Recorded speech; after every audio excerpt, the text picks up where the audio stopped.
going, just for the record, welcome everyone that has joined us in the committee. And my name is Matlodi Maseko, Standing Committee Chair for Human Settlements. And ask the members quickly to introduce themselves for the record. And after, I will allow Minister Simas to introduce his department with the HOD just quickly. So not everybody, maybe HOD can say who's there because we have limited time today, 45 minutes only. Without wasting any time, over to you, members. Andrikus van der Westhuizen, member of the committee. Good morning, Chair and everybody. I'm Derek America, member of the committee. Morning, everyone. Pat Marin, alternate member of this committee. Thank you very much. Over to you, Minister. Morning, Chair. Oh, sorry, Member Smith. I see Member Smith here also. That's correct, Chair. I'm here. Oh. Thank you. Okay, thank you very much. Thanks for joining us. Over to you, Minister. Well, thank you very much, Madam Chair. Obviously, I'll hand over to Ashley Sampson to introduce the rest of the team. Thank you very much. Thanks for joining us. Good morning, Chairperson and members and Minister. With me in the room is Francois de Wet, our CFO, and we've got the other colleagues in different, in their own offices or that's dialed in virtually. Our officials from the finance management team is present, as well as I think the others, they're all sitting together. I apologize. Some of them are sitting together in the other rooms. I can't see the detail, but all the relevant officials are present and are able to address the matter at hand and respond to any questions. Thank you, Chairperson and members. Thank you very much, HOD. Members, today we are dealing with the second Western Cape Adjustment Appropriation Bill. And as far as I know, Shumis, maybe you can give clarity. There's no any presentation, just for the summary of this adjustment budget. Did you receive? Is there any presentation that we are going to look at? Chairperson, with your permission, I'll just fly to the presentation that we prepared just as an introduction. Okay. We do have a presentation. Yes, Ms. Maseko, I'm just trying to assist Megan to screen it quickly. Okay, that has to be like your very quickly, very much so quickly. Okay, HOD, over to you. Chairperson, can you see the presentation? I'll just give some opening remarks. Are you able to view the presentation? Yes, I can see it. If you can be on the slide mode so that we can see it. Members, can you see the presentation? Thank you, Chairperson. So from our side, just some introductory remarks. As the committee is aware, we've had an adjustment in July based on a response to COVID-19 and the reallocation of funds to other priorities. And subsequent to that, as per normal, we also had an adjustment in the July-August, and we've then prepared the adjustment budget, which is tabled today. The principles for looking at where we reallocate funding, particularly based on the fact that there's a reduced budget. We looked at projects that's ready for implementation. We looked at programs and projects where we've already made commitments. And in some instances, we had to extend the program for delivery to cover the shortfall. I remember Member Maran, and I know he is going to talk about the size of the presentation because we can't see and we haven't received any presentation for us to prepare. So it will help us if we can really zoom so that it's visible to all of us. Thank you, Chairperson. I haven't gone into the presentation yet. I'm just doing my introductory remarks. So if I may just conclude on that with your permission, ma'am. Please do So that. thank you. So where we are, so when we received the adjusted budget or the reduced budget, we looked at obviously our programs that's on the books already, where we've made commitments, where there's contractual arrangements in place. And the one way to address that was to address the reduced budget is to spread out the delivery program so that we don't stop a project, but we just extend the implementation plan and spread the budget over additional years. We also looked at projects where we haven't started yet, particularly planning, as well as where we haven't entered into contractual arrangements for top structures, for example. And we've then adjusted our budget and reduced or taken off some of the projects that was initially planned for the outer years, and it hasn't started yet. We've taken off. So what we're going to present is the implication of the reduced budget. And of course, a reduction in budget means a reduction in delivery and reduced targets. So that's what we're tabling today. It hasn't been adjusted in our annual performance plan yet. And we're busy with that process right now. But with your permission, ma'am, we're just going to present just a few overview slides. A summary, which is a summary of what is contained in the Vote 8 appropriation budget that was submitted, appropriation bill that was submitted for your consideration. And we've summarized it just for ease of reference so that the committee can see the overall impact. Thank you. Thank you very much, HOD. I think Shamiz is still struggling to increase the size of the slides. Shamiz? We're still trying to get it to screen on the full screen at the moment. We've only got the small presentations running. Megan is struggling to sort it out on that side, but they'll be getting IT to assist quickly. Ma'am, if I may, Madam Chair, we can continue. I mean, the information that we're tabling is not different to the information in the document. As I indicated, it's just a summary of the information. And we would have used that as our talking points anyway. So it's more talking points than additional information. It's certainly not additional information that's contained in the presentation.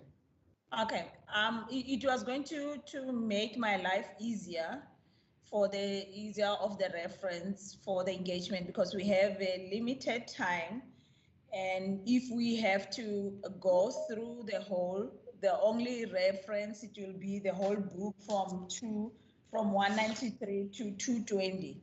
So if we were going to have that summarized version of the presentation, we will concentrate on it and talk to it for the ease of reference. Now, if it's not visible for the members, it's sort of, okay, I think they're winning a little bit there. Members, what do you suggest? Are you okay with what the HOD is saying we have to do? Chair. Member Smith?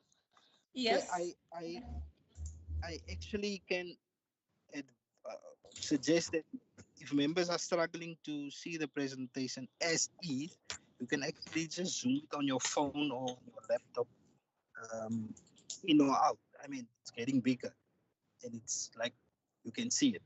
So I've just done it. Thank you. Okay. Member Maran, are you covered? I'm not covered, Chair. I've tried what the Honorable Smith have suggested now, but it's not like that when it comes to other devices. Chair, we only got 45 minutes, and if you're going to do it like proposed by the HOD, then we will have to go to each page for the page, and 45 minutes will not be enough. But if there's no other choice, Chair, then we should continue. Okay, I agree with you. HOD? Chairperson, thank you. And I fully acknowledge the constraints that the members have now. So if you allow us just to give an overview verbally, and if I can request the members to take notes. And if need be, and we have to go through some of the pages of the detail contained in the document, we'll do so, just to be comprehensive in our approach. But the sooner we start, the better, so we can manage our time. Yeah, I agree, but the issue is that usually the sooner we receive the presentation, that it makes my life easier, because if we could have received this presentation yesterday or even in the morning today, we wouldn't have been having a problem. If the IT doesn't work, we have it in manual and then we can use it. So the modus operandi of the past is the best one that could have happened to us. But I'm going to say, let's continue. We'll see how do we go about. But please be brief, because already this has taken time from the members and the members have to engage the department. Over to you, HOD. But I can see, Chair, it's fine now. I can see. Okay, go on, HOD, with the presentation as it is. Shumis, don't change, or Megan, don't change anything. Members can see now. Let's continue.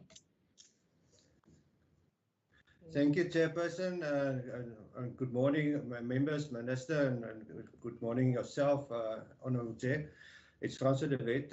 I'm the CFO, and I'm going to take you briefly through the adjustments budget. We started with the adjustment budget of the end of July. That gave us an allocation of 2.186 billion rand. That included the cuts that we had of 202 million rand. Then there was a cut on the title deed restoration grant of 23.320 million rand, and we will then allocate funding from our OPSCAP to conclude on those projects, because we are not stopping that program. Then we have some revenue retention left from the previous financial year, 16 million rand. And that will go towards to augment the shortfalls that we have in the housing development grant. So we use provincial funds to ensure that projects are not being stopped.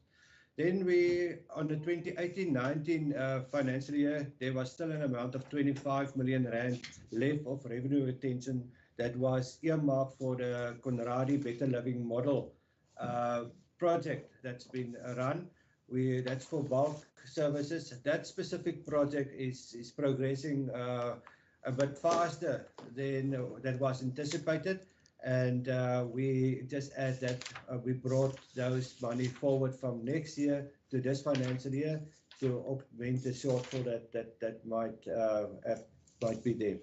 And then for Silvertown, that's the emergency housing project in Khayelitsha. There was 77,000 rand unspent in 2019-20. And that's the amount that has been approved for rollover. That amount's already been spent in April this year. So it's just to bring it in.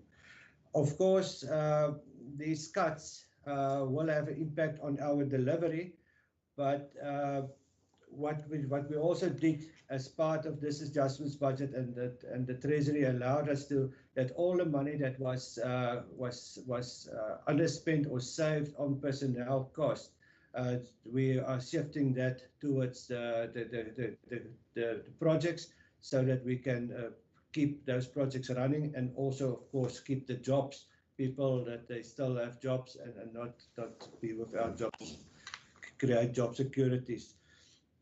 Internally, we shifted some money from the revenue retention. We're giving 10 million rand to Saldanha municipality. That is to assist them in a alternative technology affordable housing project, seed capital. And then Esekwa, we are busy in Melkootfontein. We want to start a project, and we are augmenting their MIG money of 18 million rand by giving them an allocation of 9 million rand for that. Then we also have the University of Stellenbosch. They are assisting us with a what's this, fire in informal settlements. They did some research there. The documents we want to make more user friendly, and we are allocating 400,000 to them for that specific one. And then with all, we had a lot of invasions and so on, and we have to allocate another 1.8 million rand towards the security cost. That is not directly linked to a project that we can capitalize, so that falls under goods and services. Then on the with all the adjustments that we've done, and specifically the previous round, the big cut that we had of 202 million rand, we were not allowed to amend the APP for at that round, and we are now amending the APP to take that into account. And there is the adjustments that is being done to the APP. So it's about a 20% reduction across the sphere of all the type of projects that we are doing at this moment in time to make provision for that cut that we had and all the additional security costs. Just as a last slide, we still haven't received our allocations for the new MTech, and that makes it difficult to start any new projects. But if you look at the trend on the housing development grant over the past couple of years, you will see that there's huge decreases that's coming. While there's inflation and everything costs more, the grant has been reduced over the MTF. So we are very concerned about that at this moment in time. But the guidelines and that we got from national as well, the new products that we need to implement so that we can still ensure that maximum people can benefit from this grant. Chairperson, thank you. You are welcome to pose your questions, and then we can answer you on that. But that's in a nutshell our adjustments budget for the year. Total new appropriation is 19.5 million rand increase. Okay. Thank you. Okay. Thank you very much. I'm going to ask Minister Simmers, is there any addition you want to put from? Thank you, Madam Chair. I'll be brief because I think if you look at the summary slides which Francois and the HDF presented, you can see it's crystal clear that a new norm of delivery will be needed moving into the future, Madam Chair. But more so that our partners at local government also now start looking at the way that they do their planning and their realistic planning to align to the new norm and the new reality. As a department, we do honor commitments where there is contractual agreements, but moving into the future, taking note obviously of the directive from the national department, which came at the end of September, it will have impacts moving into the future, but we will be making an announcement in this regard in the near future, and also to do a presentation to the standing committee in that regard, Madam Chair. But the impact of the budgetary cuts from the national fiscus to provinces, including our provincial department, is visible for all to see. And we really now, as a collective, need to move forward and work closer together, and also not create the false expectations, but really now start being honest, transparent, and properly accountable to our communities in the Western Cape. Thank you. Thank you very much, Minister. I'm just going to take the questions from the members. Members, can you indicate with your hand if there are any questions? I recognize the first hand from Honorable Smith. Members, Honorable Andrikas and America, in that order. Over to you, members. Thank you, Chairperson. Chair, I think one can understand that there will always be a risk of budget cuts, especially in the time where we are in and so on. My question to the department is there no way that they can develop a more consultative approach, especially to municipalities where projects are 90%, 95% ready, meaning there's services, there's roads, there's everything. It's only the top structure that must be constructed. So a more consultative approach to those areas, understanding that expectations has been created, and then you have a budget cut to the amount of, in some instances, 5 million rand, and contractors are refusing to go on site with that kind of budget, because I mean, it doesn't make business sense to go and work for and go on site for 20 houses or 10 houses, 50 houses in terms of the spending, the available budget. That's the first question that I wanted to ask, and understand that exactly based on what the MEC just said, that they need to be accountable to the communities. And we all know that municipalities do not build houses. It's the province who is having that responsibility.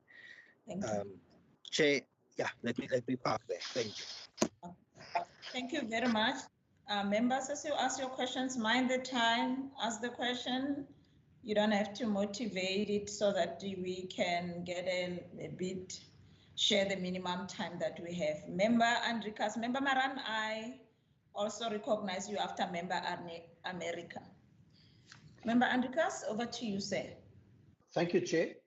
Chair, 3 questions. The first one is regarding the salary budget. Is that based on actual year-to-date figures, or are these on funded posts? The second question, did I hear correctly that some adjustments were required now because the money has already been spent in this financial year at a stage when these expenses have not yet been budgeted for? And if I say that, I'm not necessarily negative about it. As a matter of fact, I actually love some, a budget should be a tool and not be hampering any service delivery issues. And then thirdly, this department has been providing funding for a lot of eventually private sector jobs. And it seems to me then that we must say to each other today that unfortunately many of these budget cuts will be directly related to job losses in the Western Cape, whereas we as a Western Cape government actually wants to rebuild the economy post-COVID. Am I correct in saying that? Thank you, Chair. Thank you very much, Member. Member America? Thank you, Chair.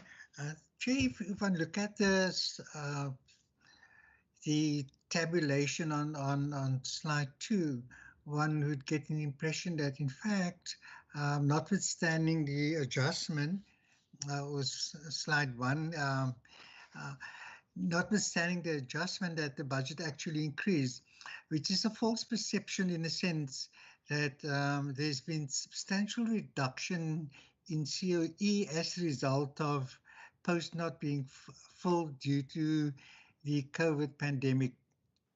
But I think the real impact of the cuts are represented in the adjusted APPs, which is slide 3, and perhaps it would be a good for us to receive that particular slide, or perhaps this presentation, so that we could also evaluate the performance of the department once we look at the annual performance plans of the department.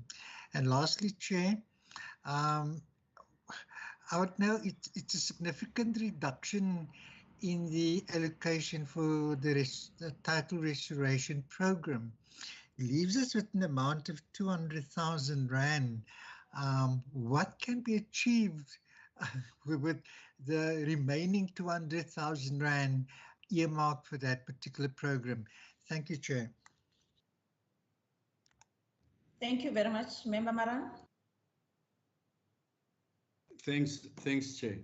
You see, Chair, it will be easy to blame national government or the pandemic for some of our failures.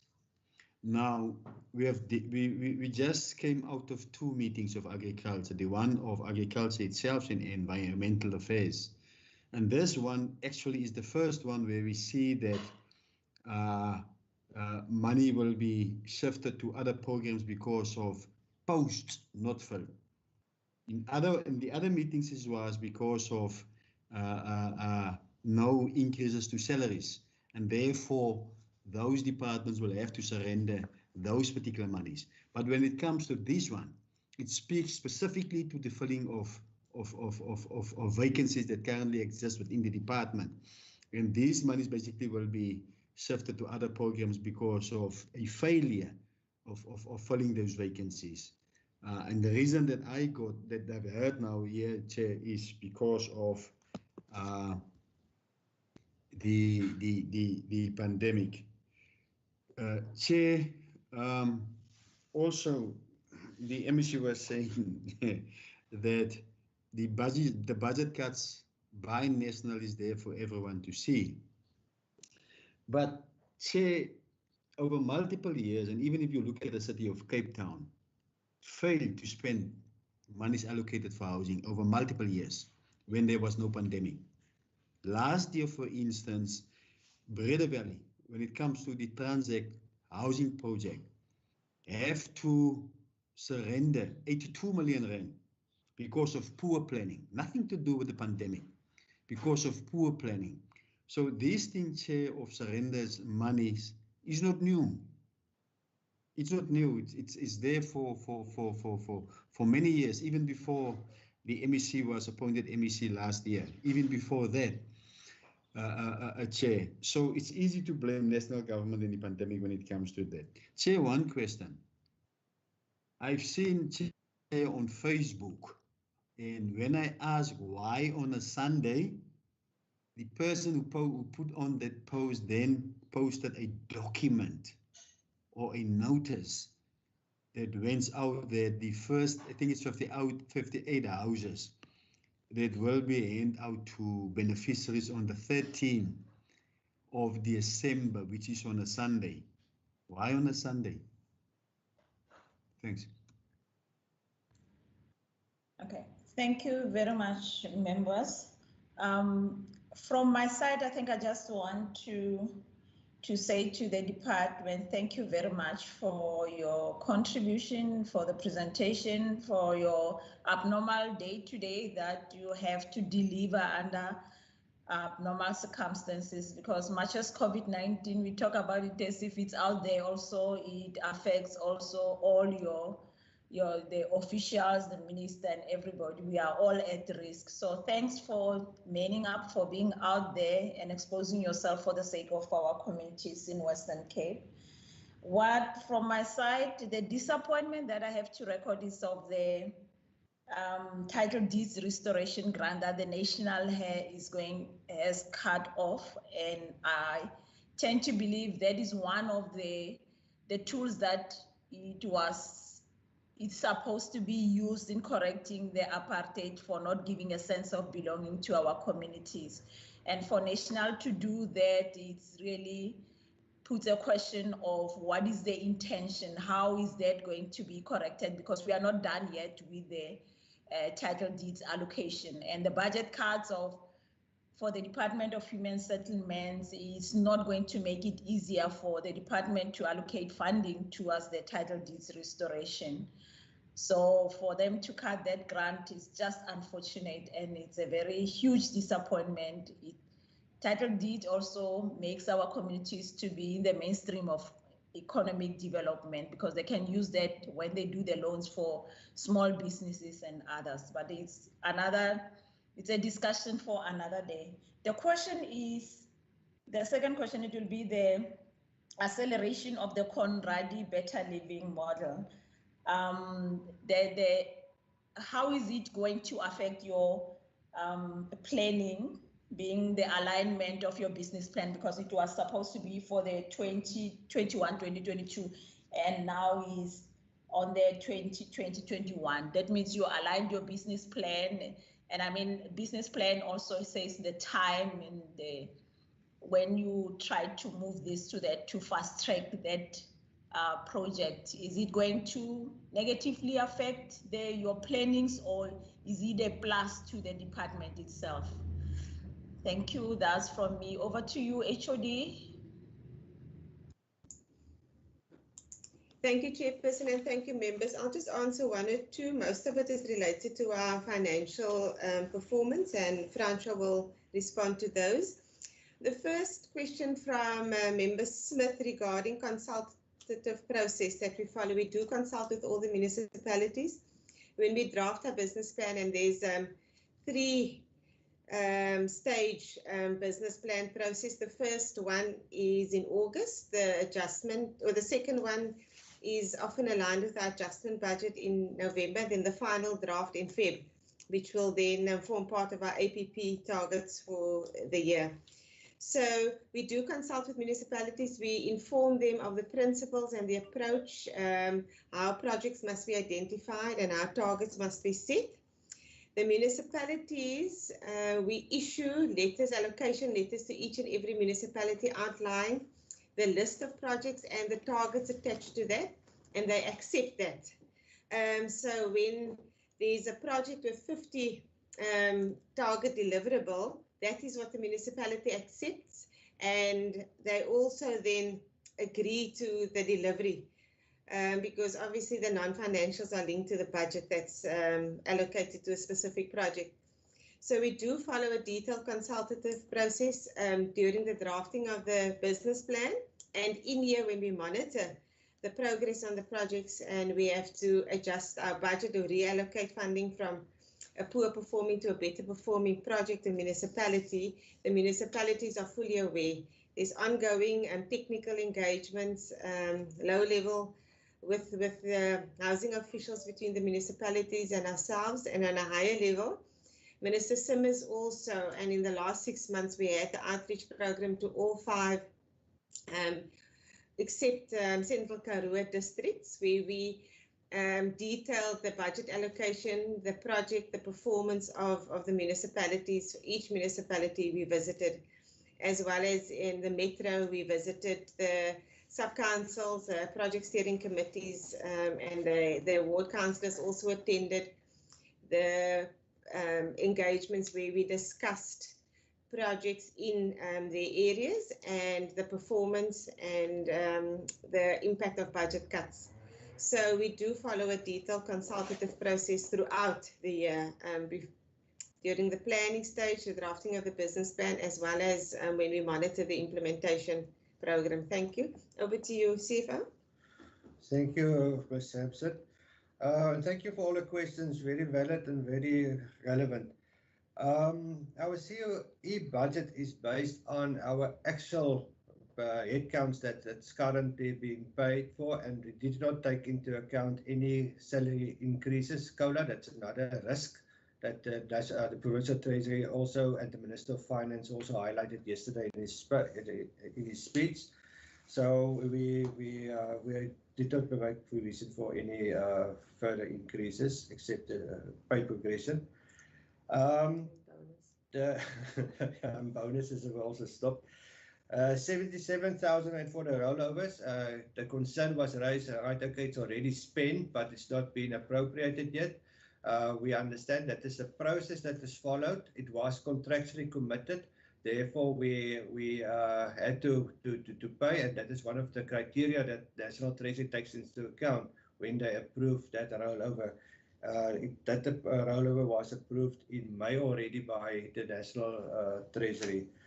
So we had to pay our contractors.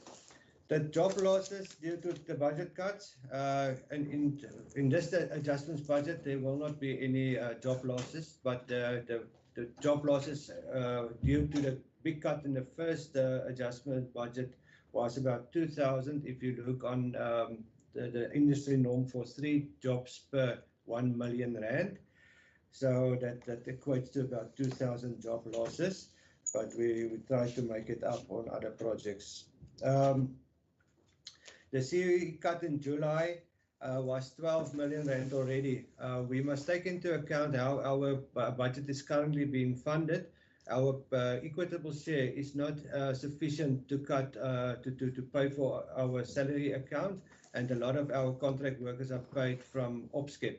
So we cannot be cut twice. That's why the Provincial Treasury did not give us another cut, but allowed us to shift any savings that we identified towards the infrastructure, so that we can keep those contracts running. Then we nowhere in our documents we blame any of the savings or underspending on the COVID-19. We as a department, we are very concerned, and through our intake processes is the funding model of this department. And any reduction in the grant at this moment in time has an impact on our COE budget as well. And we made a concerted effort not to fill any further contract positions if not really needed. And throughout this lockdown, we really came to that. We taken that into account, the new way of working as well. So if a project, if there's a vacancy, we don't just fill the vacancy. We really look at, is it really necessary in the new way of work? So we take a very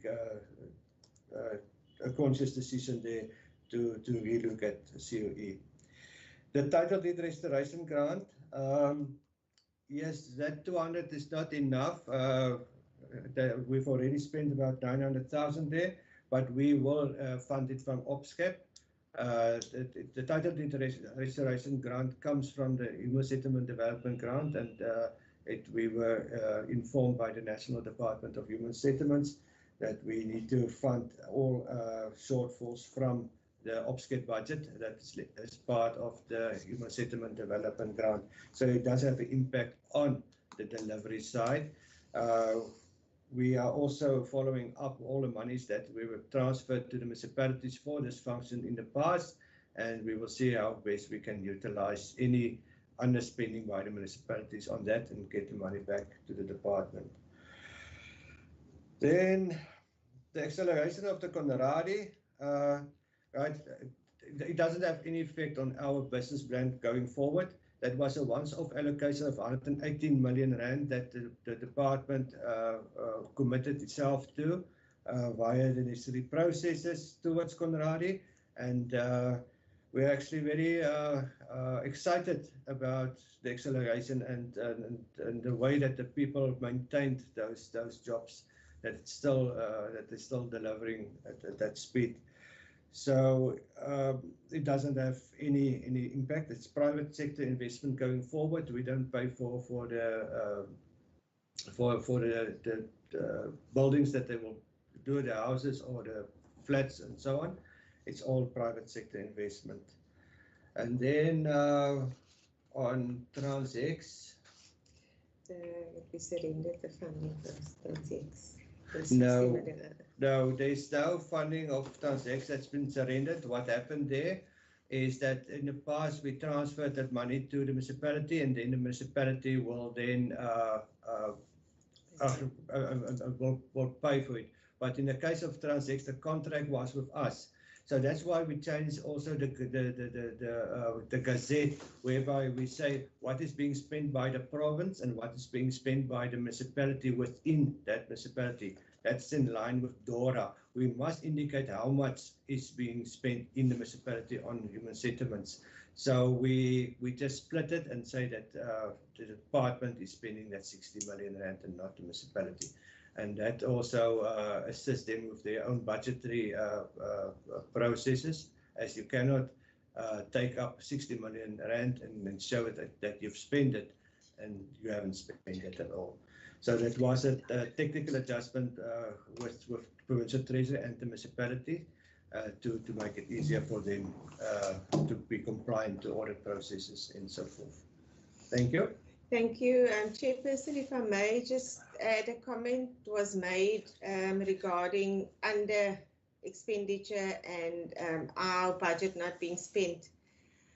In the past 3 years, we've spent 100% of our HSDG grant. The USDG is administered and managed by the City of Cape Town, or all metros get USDG grant. But from our department side, we've spent 100% of our HSDG grant over the past 3 years. So we haven't surrendered any money to national department. Thank you. Thank you. Thank you very much. I think you have answered all the questions, and I'm going to hand over to the Minister for the last bite.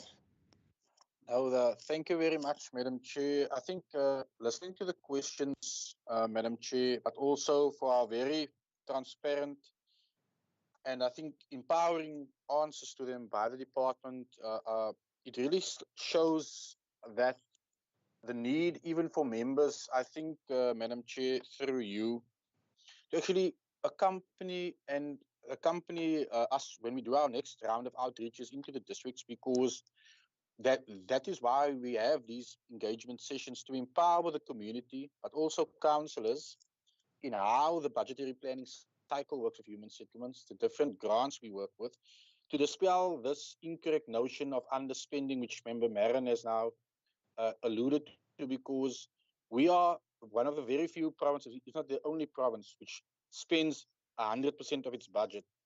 That's why whenever there's an adjustment appropriation, the national government actually gives us more money, because they are well aware that we have the absorptive capacity.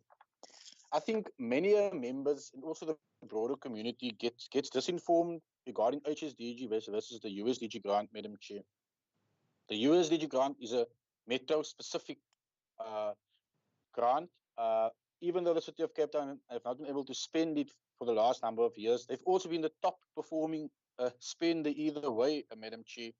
But if you zoom into the way that the USDG grant is spent in metros, it does not just focus on human settlements, Madam Chair. It is utilized for a variety of other departments within a specific metro area. And one needs to complement the City of Cape Town's human settlements leg of that grant expenditure, because they themselves, Madam Chair, spend close to 98% of that budget.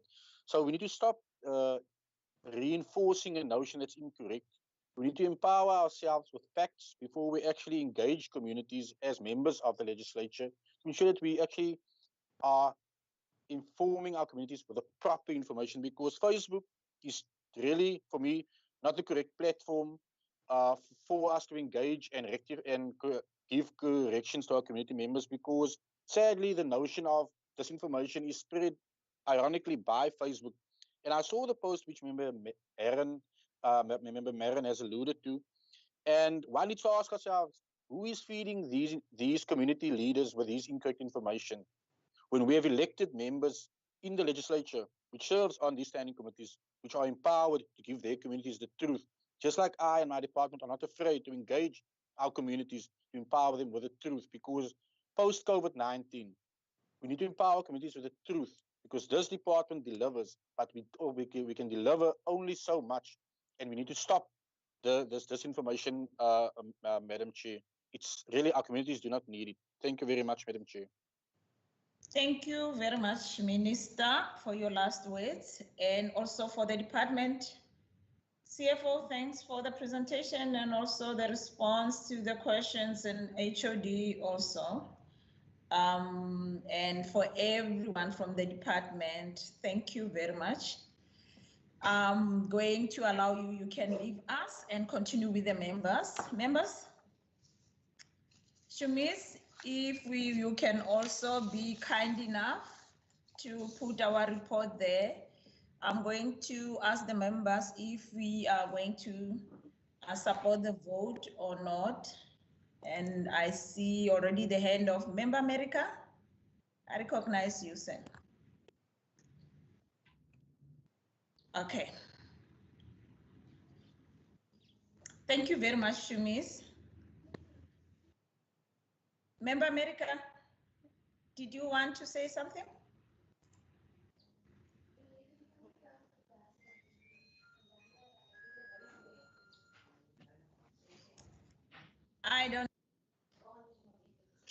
Can I go then, Chair? Member Andrikas? Yes, Chair, I propose that we support the vote and that the last part of that sentence in yellow be deleted. Okay. Let's also that we accept the report as it stands there now. Okay. Thank you very much. I don't see any hand. Member Maran? Yeah, Chair, my hand is up. Can you see it? I don't see it, but you can go on, sir. Okay, let me lower it, Chair, because it is up. Chair, thanks very much. It's a pity, Chair, that we have only 45 minutes because on some of the responses we would really would have liked to respond. Chair, I will send to you this document because it seems the MEC is now saying this thing of 13 December is not true. But it speaks about the meeting that was there about the 191st beneficiaries and the 58 out of that. But it's fine, Chair. Chair, You're going to meet in the annual report, member. You can go on, you can take it on there. Yes, we are going to meet in the annual report now. Yeah, no, that's fine, Chair. We can raise it there. Chair, of all, to be honest with you, of all the other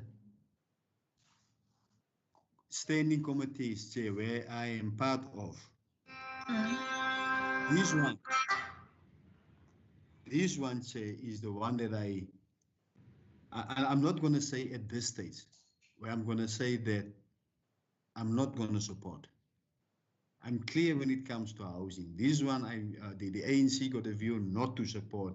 This particular one, it's an issue that I have discussed with the Honorable Lily, and he is with me in terms of this standing committee that the ANC got a view of not to support the second adjustment bill. And also, Chair, for our view to be reflected as per section 90 of the standing rules, to be reflected within the committee report. Also, Chair, I don't have a problem with the committee report, and I will fully support that one. Okay. Thank you very much. So as it stands, there's one member that said support the vote and the report, and the other member that said don't support the vote, support the report. Can I hear the seconder? Chair, I second that we support the vote. Member America? Yes, what I was saying that I second the motion that we support the vote and the report. Okay, thank you very much. That said, that means we, like it says there, let me read it as it stands. Shumis, I have to read it as it stands there, so don't remove it. Shumis?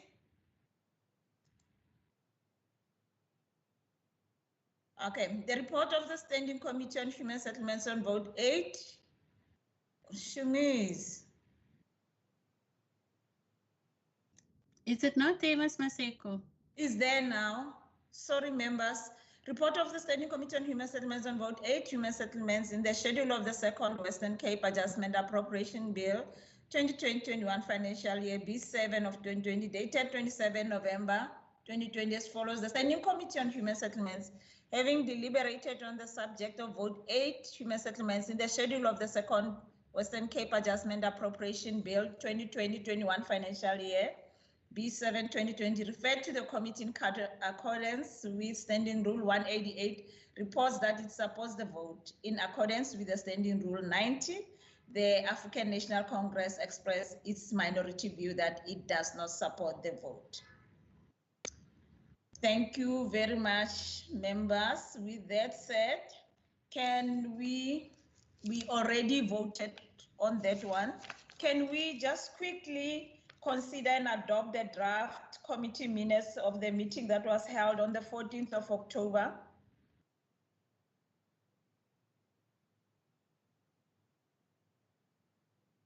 You received the,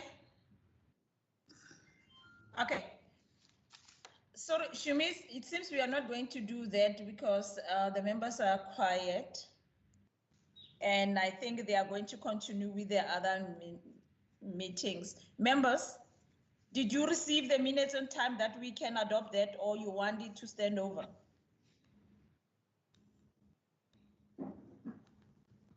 Was I present in that meeting, Chair? Pardon? Was I present in that meeting? You are always present in our meetings. But normally, Chair, what we are doing is to put the minutes on the screen so that we can see. Yeah, I agree with you. Let's I'm stand trying over to sort that out quickly. I'm trying to sort that out. We can deal with it, Chair, because I'm not sure whether there's any other member in this meeting that will be part of a following meeting. This is my last one. The other one will be in the afternoon. So we can deal with it. We can do it when we do the annual reports, if that is not going to, because I'm minding the next meeting. That is, you need to, other members have to take the break if they are in those minutes. Do we agree, members? Agree. Okay. Thank you very much. Shumis, please be ready with those ones in the next meeting so that we can do as we normally do to put them on the screen. And Johan, if you can assist her, then it will be good when we do the annual reports on the 11th. Members, thank you very much for your indulgence, and God bless, be safe out there. The meeting is adjourned. Thanks, Shumis. Thank you. Thank you. Thanks, members. Bye.